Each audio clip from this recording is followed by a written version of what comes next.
to remove excess shedding.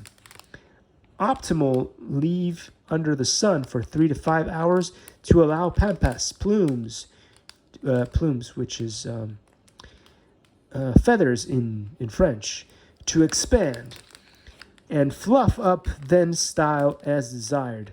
How to minimize shedding? It says all real natural Pampas grass shed. However, our stems have been treated to minimize shedding. To protect upon arrival, mist with hairspray outside and place in vase or vase, however you guys like to say it.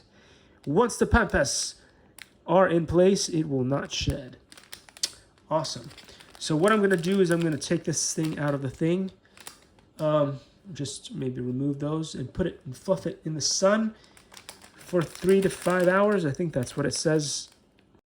Likey